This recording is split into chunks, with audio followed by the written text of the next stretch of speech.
நானே உலகின் ஒளி, என்னை வீசப்பவர் இருளில் நடவா என்று சொன்ன ஆண்டவர் எங்கே? நானே வாழ்ந்துதர உணவு, என்னிடம் வருபவருக்கு பசியே இராது என்று சொன்ன அந்த ஆண்டவர் எங்கே? நானே வழியும் வாழ்மையும் வாழ்வுமாய் இருக்கிறேன் என்று சொன்ன அந்த ஆண்டவர் எங்கே?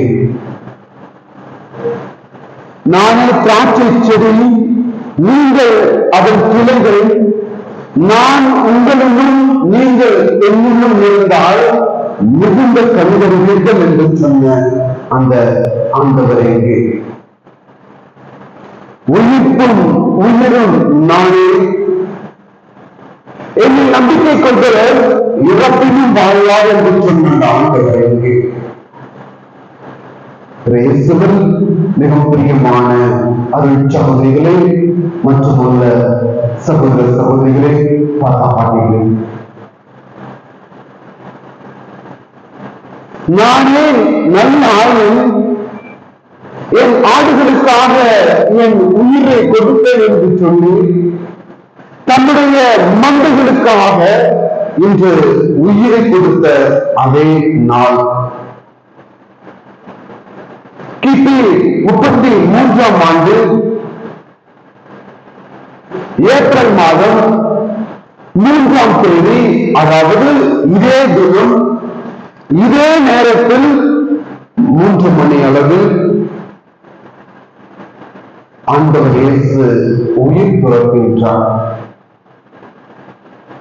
அந்த ஆண்டவர் இயேசு உயிர் பிறந்த அந்த நாளின் நினைவைதான் இன்று நாம் கொண்டாடி கொண்டிருக்கின்றோம். வரலாற்று விவிலிய அறிஞர்களும் யூத மக்களினுடைய கால அட்டவணையும் பாஸ்கா திருவிழாவுடைய அந்த நேர கால அட்டவணையும் ஒப்பிட்டு பார்க்கின்ற பொழுது 2000 ஆண்டுகளுக்கு பிறகு இதே நாள், அதாவது ஏப்ரல் மாதம் 3ஆம் தேதி இதே 3 மணி அளவில் ஆண்டவர் இறந்தார் என்று வரலாறு சொல்லுகிறது. பீடங்கள் வெறுமையாக இருக்கின்றன. பிரியமானவர்களே, ஆண்டவர் இயேசு கிறிஸ்து தன்னுடைய சிலுவையை சுமந்து கொண்டு மரணத்தை சந்தித்து விட்டார் என்பதை நினைவு கூறுகின்ற நாம் அந்த கல்வாரி பயணத்தை சற்று ஆழமாக யோசிக்க வேண்டும். சிலுவை என்றால் இப்படி வளவளப்பான பலகைகளால் அமைந்தது அல்ல. மாறாக சிலுவை என்பது, அவர் சுமந்த சிலுவை என்பது அங்கும் இங்குமாக கூர்மையாக இருக்கும். ஒரு கூர்மையான கற்களை போல அது அமைந்திருக்கும். சாட்டை எடுத்து அவரை அடிக்கின்றார்கள் என்றால் அடிக்கின்ற பொழுது அந்த சாட்டையுடைய கயிறு என்பது மிகவும் வலிமையானதாக இருக்கும். அந்த கயிறிலே 9 எலும்பு துண்டுகள் அல்லது 9 ஆணிகளானது கட்டப்பட்டிருக்கும். ஒரு முறை அடித்து இழுத்தால் 9 இடங்களில் காயம் இருக்கும். ஒரு மனிதனை சிலுவையில் அறைந்து அந்த மனிதன் இறந்து விடவில்லை என்றால் காலை உடைத்து எறிவார்கள். சுத்தியலை கொண்டு தொடையில் அடிப்பார்கள். நினைத்தால் நெஞ்சம் படபடக்கின்றது. இவற்றையெல்லாம் தாண்டி, இந்த உடல் வேதனை எல்லாம் தாண்டி அவர் மீது பொய் குற்றங்கள், தேவையற்ற தீர்ப்புகள், உடல் சோர்வு, முள்முடி, ரத்தம் கசிவு, 3 முறை கீழே விழுந்த வேதனை, இதுதான் கல்வாரி பயணம். பிரியமானவர்களே, இந்த கல்வாரி பயணம் என்பது ஏதோ ஒரு கடந்த காலத்தில் நடந்தது கதை அல்ல. மாறாக இன்றும் நடந்து கொண்டிருக்கின்ற, நிகழ்வேறி கொண்டிருக்கின்ற ஒரு உண்மை நிகழ்வு. எப்போதெல்லாம் அறியாமல் இருக்கின்றவர்கள் அல்லது ஒன்றுமே அறியாதவர்கள், எந்த தவறுகள் செய்யாதவர்கள் எப்போதெல்லாம் தீர்மானிக்கப்படுகிறார்களோ அல்லது பல்வேறு தீர்ப்புகளுக்கு, தேவையற்ற தவறான தீர்ப்புகளுக்கு உள்ளாக்கப்படுகிறார்களோ அப்போதெல்லாம் கல்வாரி பயணம் தொடர்கின்றது. எப்போதெல்லாம் உண்மையும் நீதியும் புறக்கணிக்கப்படுகிறதோ அப்போதெல்லாம் இந்த கல்வாரி பயணம் தொடர்கின்றது.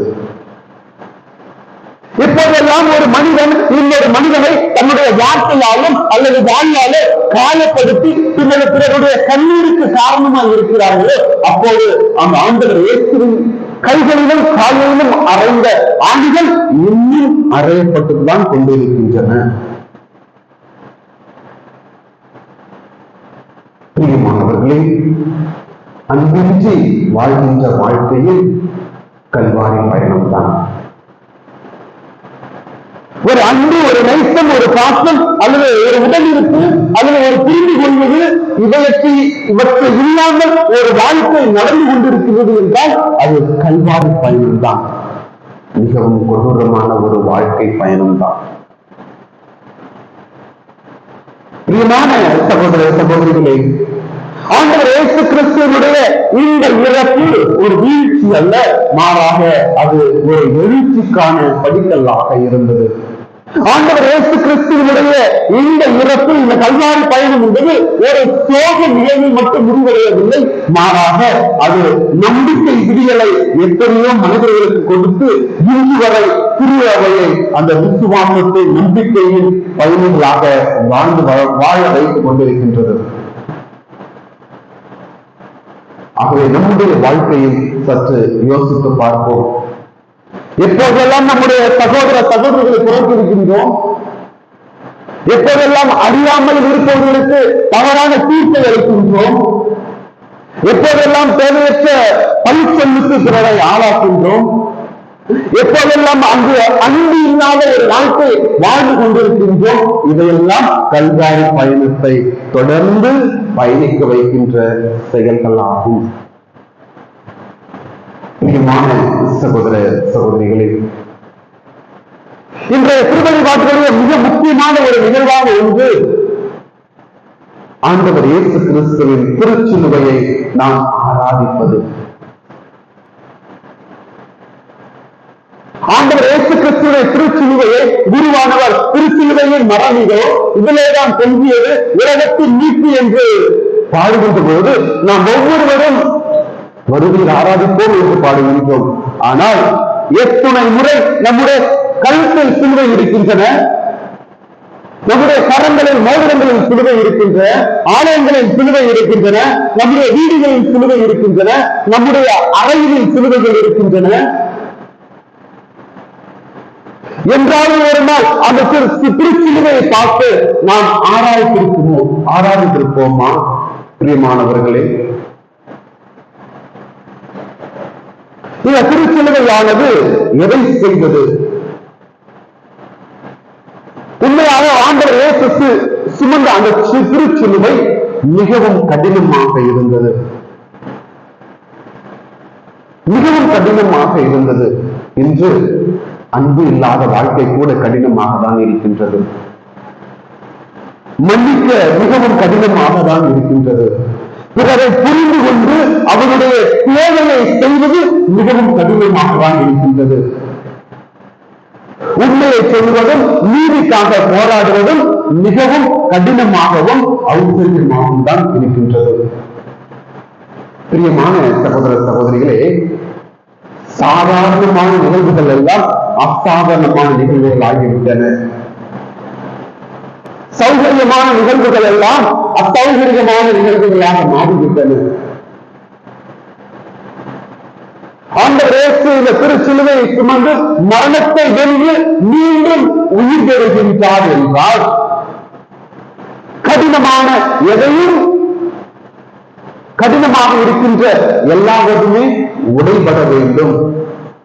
கடினமான நம்முடைய உள்ளம், மன்னிக்காத உள்ளம், பிறரை புரிந்து கொள்ளாத உள்ளம், பிறரை ஏற்றுக்கொள்ளாத உள்ளம், பிறரை மதிக்காத உள்ளம் அனைத்தும் கடினமாகவே இருக்கின்றன.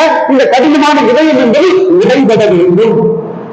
மென்மையாக மாற வேண்டும், மென்மையாக மாற வேண்டும். இது இயேசுவில் மிகவும் பிரியமான சகோதர சகோதரிகள். இந்த திருச்சிலுவையினுடைய ஆராதனை இன்று நமக்கு அதைதான் அழைப்பு விடுக்கின்றது.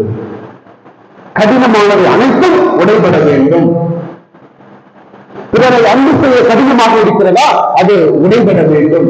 பிறரை ஏற்றுக்கொள்ள கடினமாக இருக்கிறதா, அது உடைபட வேண்டும். பிறரை புரிந்து கொள்ள கடினமாக இருக்கிறதா, அது உடைபட வேண்டும். பிறருக்கு உதவி செய்வது கடினமாக இருக்கிறதா, அது உடைபட வேண்டும்.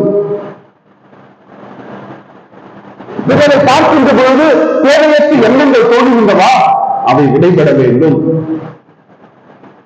பிறரை தவறான தீர்ப்புக்கு உள்ளாக்கின்றோமா, அவை கடினமாக இருக்கின்றதா, அவை விடைபெற வேண்டும்.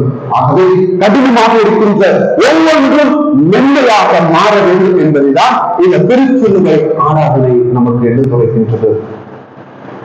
இயேசுவில் மிகவும் பிரியமான சகோதர சகோதரிகளை, நேற்றைய தினம் ஆண்டவர் இயேசு கிறிஸ்துவினுடைய ராவுணவை மிகுந்த ஆரவாரத்தோடும் ஆர்ப்பரிப்போடு நாம் கொண்டாடினோம்.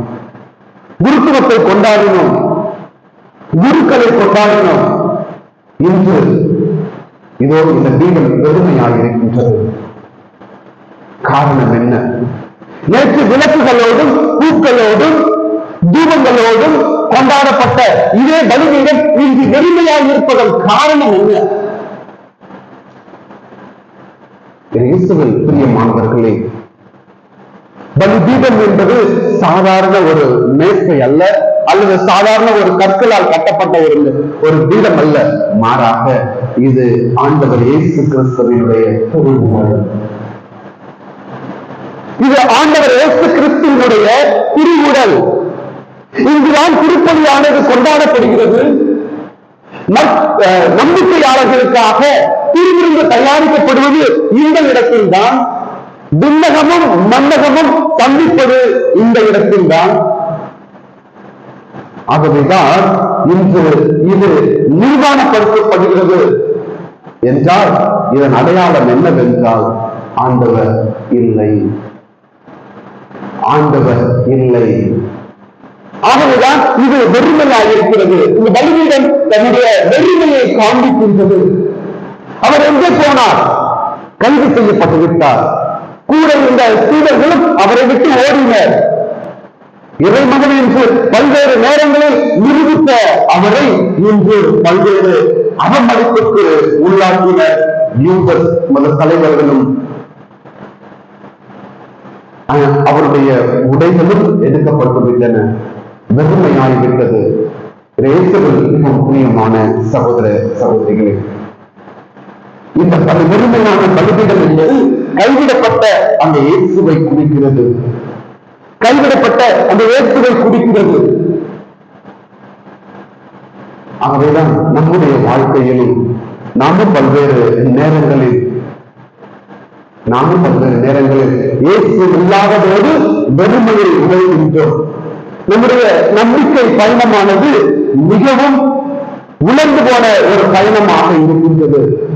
இயேசு இல்லாத ஒரு வாழ்க்கை வெறுமையான வாழ்க்கை.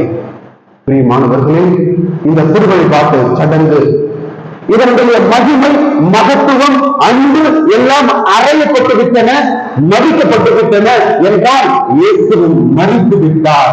ஆனால் வாழ்வு என்பது நமக்கு உண்டு. நமக்கு ஒரு விடியல் உண்டு. ஆண்டவர் இயேசு இறந்து போன ஆண்டவர் இயேசு மீண்டும் உயிர்த்தெழுவார்.